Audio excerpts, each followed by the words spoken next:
tractor. Oh. Load up the seeds. So it probably needs about 100.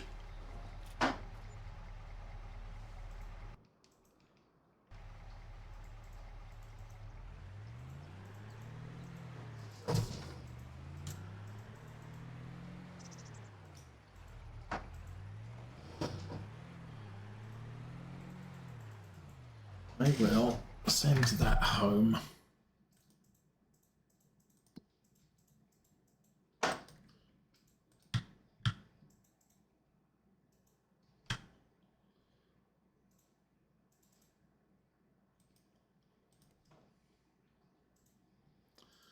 Target is unreachable. Of course it is. Set destination. It might be that field that we're in. Let's just send him to the entrance. Okay, he's off. Good. You turned the engine off, dude.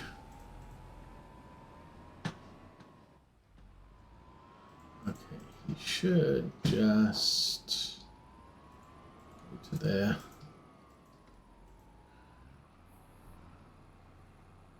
Get that started. Okay, so barley is getting planted again. And engine on. Let's turn this dude around. We can go back the other way. Whee. I guess the crop sensor has its own power supply because it stays on even when I turn the tractor engine off. Seems a little weird.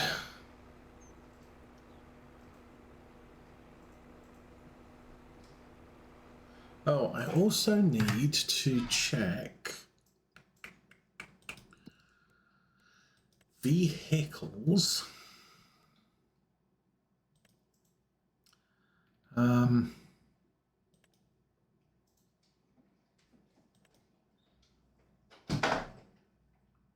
I think that's the weeder. 170 horsepower. And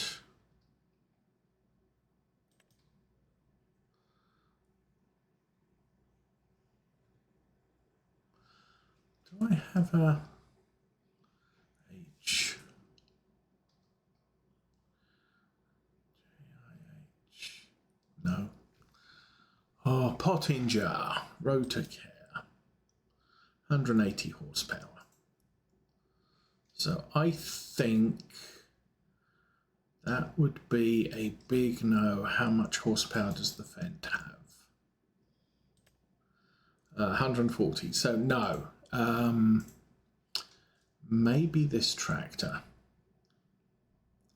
John Deere 6R. 200. Okay, so this tractor can haul both the weeder and the other thing that does the things with the stuff. The hoe, which does the things with the bigger weeds.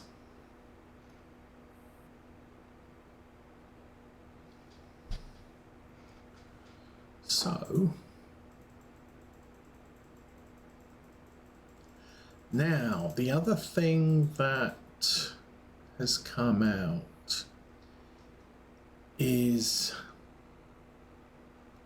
so early on we tried using a mod called liquid lime. You buy the liquid lime and you spray it on the fields. It did not play well with precision farming. Now there is a new mod this week which is lime with sprayers or something like that, and all it is, I don't know what he did, what he did, but I think it works on consoles as well as PCs. It does not change anything about any of the sprayers. So it's a tiny, tiny, tiny little mod. I don't know if it works with precision farming. But if it does, we might look at doing that in our next season. Which is, I mean, it's a couple of months off, but it's definitely getting closer, because we are, October's gonna be harvest time, and I have a strong feeling that we're going to be harvesting before the end of this stream.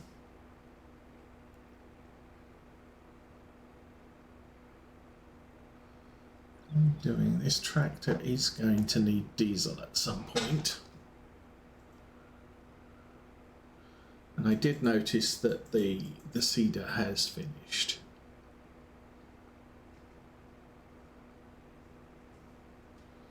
So we'll get things done. Our worker G has completed their task, so the truck's made it back to the farm. The seeder has finished seeding, and actually we're done with the seeder now.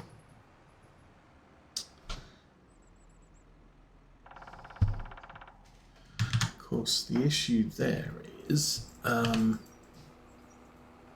seeder, we usually store it at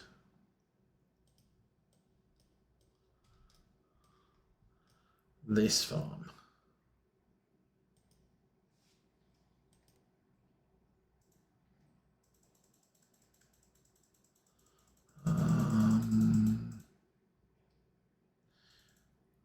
Yep, he's going. So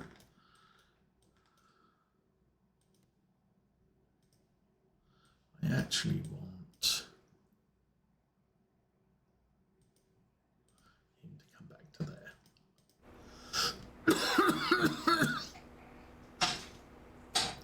Because we might as well get the seeder unloaded, put the seed back in the truck and take that back to our main farm.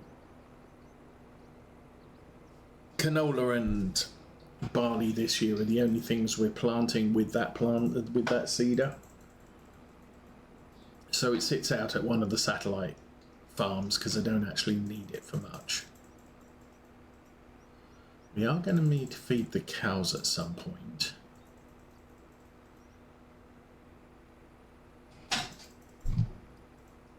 But still, obviously current job number one is this one.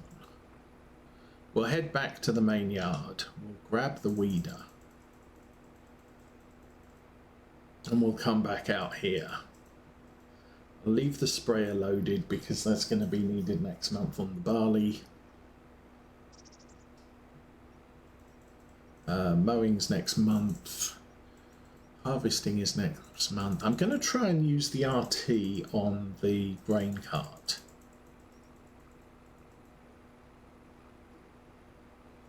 Yeah. Nitrogen application on the little map in the bottom left is looking much better than after the manure digestate. It's why I really don't care. Yeah, it's not a OCD farmer says it has to be pristine when it's coming out the back of a slurry tank.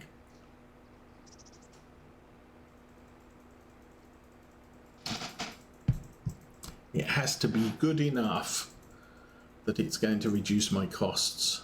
It has to be good enough, not overly good. And this is and yeah, we're down to 2,900 litres in the tank. It's like almost nothing.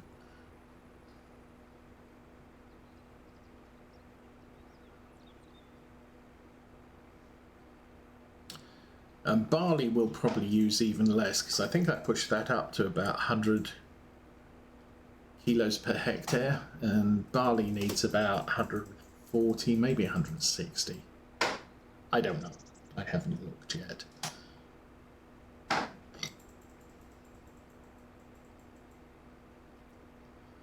And then we should have enough to spray the grass in November, maybe. Although I want to lime it as well after we've cut it. We'll see. Anyway.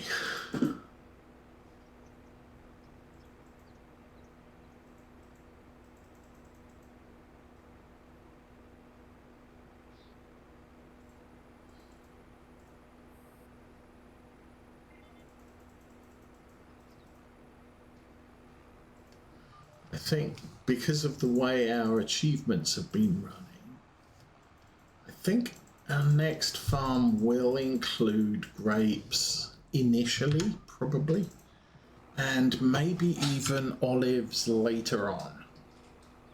As we expand the farm, we buy more fields, we'll have a field of olives. But those harvesters are kind of expensive. Also, it's looking like spinach is a good crop to consider, because you get 2 harvests out of a single planting, which, and it's a fairly good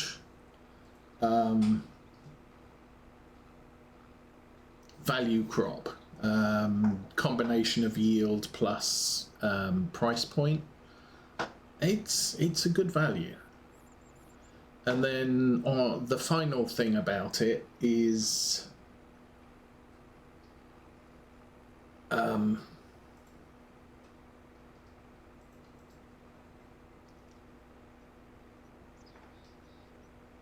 I forget. Oh, at least on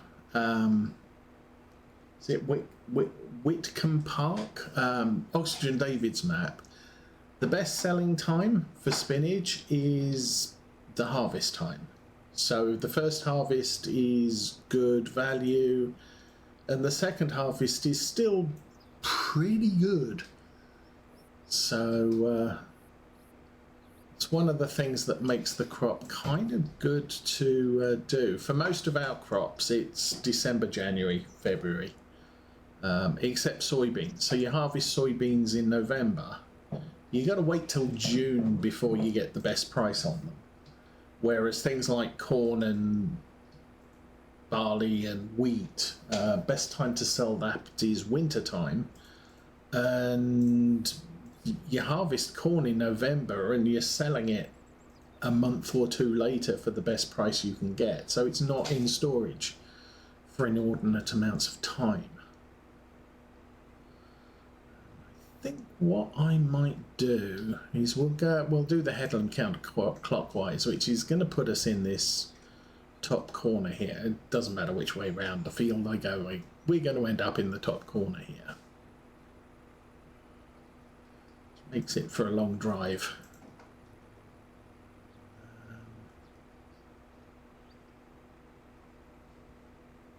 For some reason, our pickup truck is stuck. Okay. Let's cancel that. We'll have to go and turn it around, drive it over there.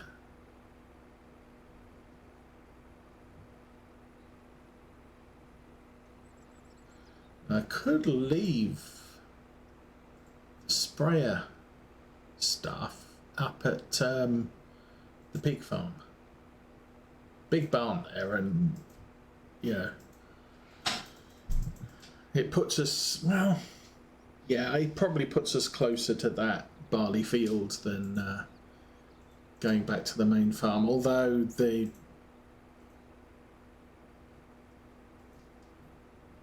farm with the large cow shed is actually probably closer. We'll see. I've got to go back to the big farm to get the weeder, and I'm going to be putting that on this tractor, so hey, it is a thing. Let's do... Nope. Don't do that. do that. There we go.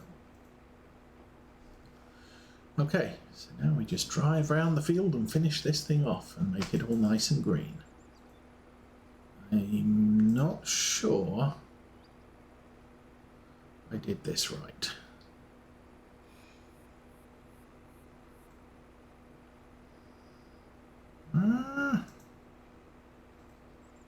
That's actually close enough for government work. I think there's a little dot of yellow there. Just doesn't matter.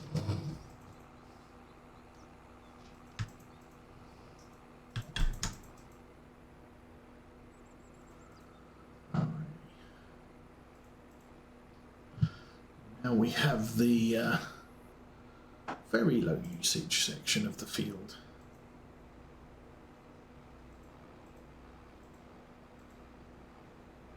Yeah, we'll drive back to the main farm. It's not a big deal. So I did lime both of these, and I did, yeah, we're finishing off the fertilization now on both of these new fields. So the only thing I didn't do was pick rocks, and like I said, I could have picked the rocks on this one and left it till spring to plant a crop in it. But I definitely decided I needed to put barley in. Yeah, I needed to put barley in the ground even. So that was either going to be here or the smaller field. I figured the smaller field had nothing in it, so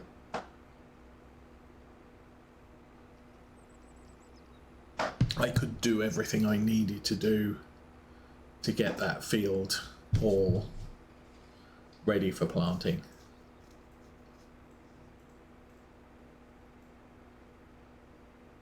And I don't need tons of barley, I just need a little bit. So I think we're only going to go, we've got one more main harvest. I have 6 fields to buy, which we will.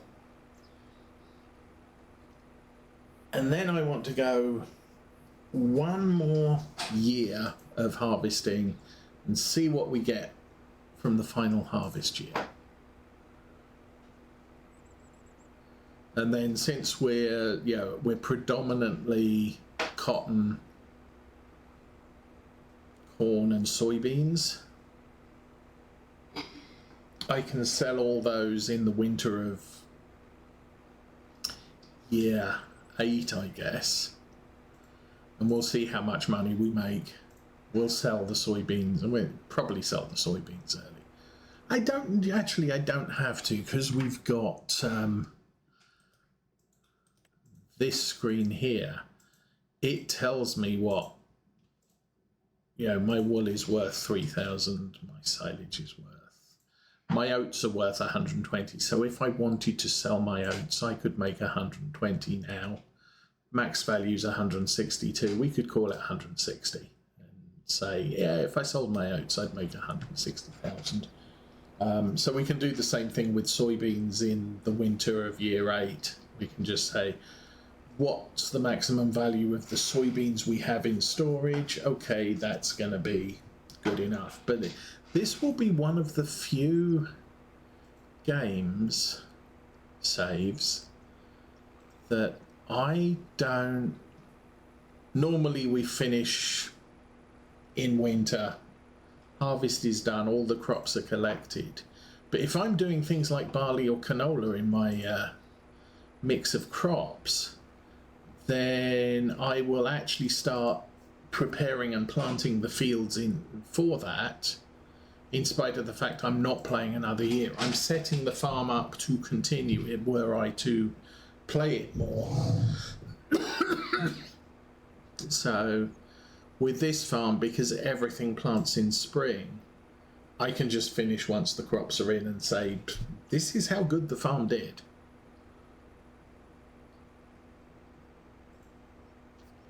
So yeah, I don't like running off the end of a season and just saying I'm not planting anymore, I'm not. you know, fertilizing anymore. I'm just going to stop at stopping time. And you know, it kind of wrecks you for if you actually want to go again. You know, you've kind of messed your farm up because you don't have crops in the ground which you would have expected to have.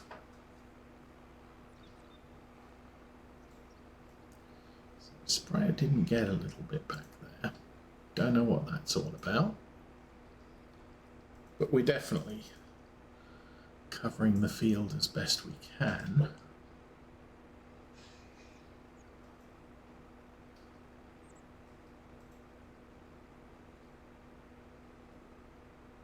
Now, I think the problem with this field is the top edge is very close to the map border. We had that problem on one of Oxygen David's maps, where the edge of the map was actually inside the bounds of a field hedge. You had a little patch of grass on the side and then some hedges, but the map border was inside the hedges, so you were hitting the map border. And it would have been nice if, it's usually nice if the map border is just on the outside of a hedgerow, or just on, yeah, at or on the outside of the hedgerow, because you can then, you've got a visual clue as to where the edge of the map is, because you've got a hedge there. Don't hit the hedge, you'll wrap your equipment around the hedge and it'll be a problem for you. But, if all you're running on map borders, you only get a clue when you're on a road because you get the big red X's.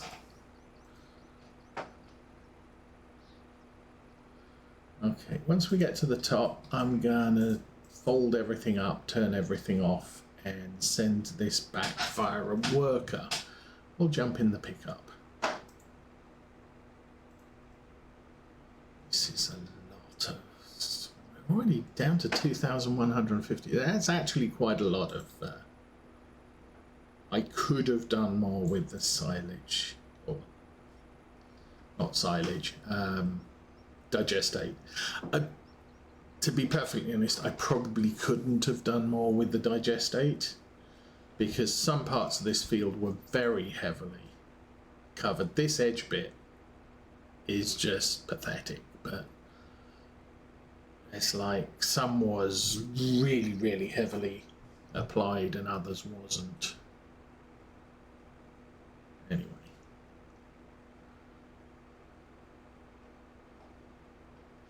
See where the crop's crushed, where we drove on it. Although we are using narrow wheels, it's not important the crop is resilient at this growth stage, so you can actually drive it with anything.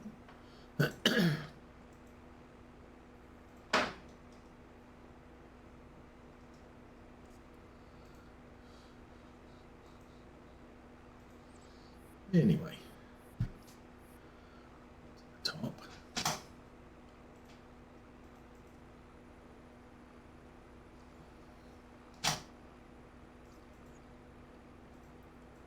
So I can't remember if it's last week or probably last weekend. I spent time learning how to do things in Inkscape. And I now have the ramps for my station platforms. The ends where the trains go off to the next station. And that, basically what I generated my usual, I call it a tray. It's basically a 5-sided box. So open on one side. For me, the open side is the bottom. So I've got a flat top and the sides are all square. And that's been working well for me for the straight bits. For the ramp, initially I tried to change the angle on the vertical and cut the box in half. That didn't work. So what I ended up doing was I took the long edge of the box, or the long side of the box, and I cut it in half diagonally. Good start. I then used some form of node editing to take